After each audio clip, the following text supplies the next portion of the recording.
ये है मक्का की सबसे बड़ी दुश्मन। ये है वो औरत जो नबी करीम सल्लल्लाहु अलैहि वसल्लम के रास्ते में कांटे बिछाया करती थी। मक्का की गलियों में तेरा सच नहीं चलेगा मोहम्मद।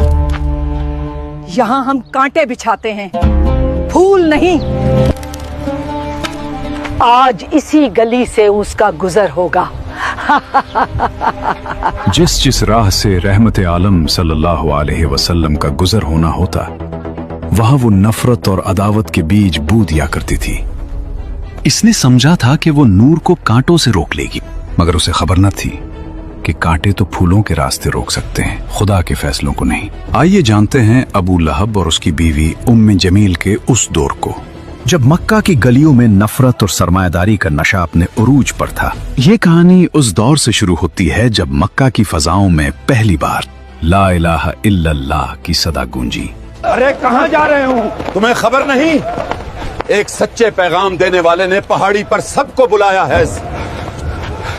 मगर उस हुजूम में दो ऐसे चेहरे भी थे जिनकी आंखों में नफरत और गुस्सा उतर आया था, अबू लहब और उसकी बीवी उम्मे जमील। वो जहां कदम रखेंगे वहां मेरी नफरत के कांटे होंगे। 3 बरस तक हुजूर अक़दस सल्लल्लाहु अलैहि वसल्लम इंतहाई पोशीदा तौर पर निहायत राजदारी के साथ तबलीग इस्लाम का फर्ज अदा फरमाते रहे।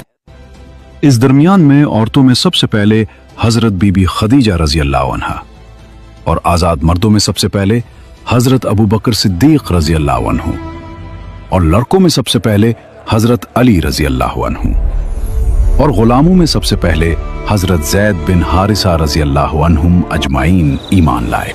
3 बरस की इस खुफिया दावत इस्लाम में मुसलमानों की एक जमात तैयार हो गई और खुदावंद ताला का हुक्म हुआ कि ए महबूब, आप अपने करीबी खानदान वालों को खुदा से डराएं।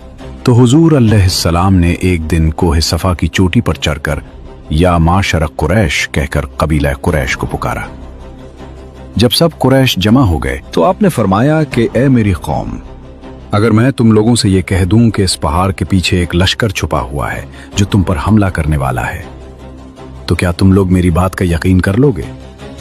तो सब ने एक जबान होकर कहा कि हाँ हाँ, हम यकीनन आपकी बात का यकीन कर लेंगे, क्योंकि हमने आपको हमेशा सच्चा और अमीन ही पाया है।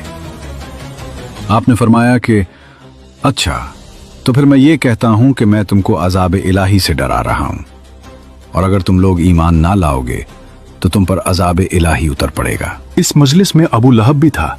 वो कहने लगा, क्या हमें यहाँ इसीलिए जमा किया गया था? तुमने आज हमारा वक्त बर्बाद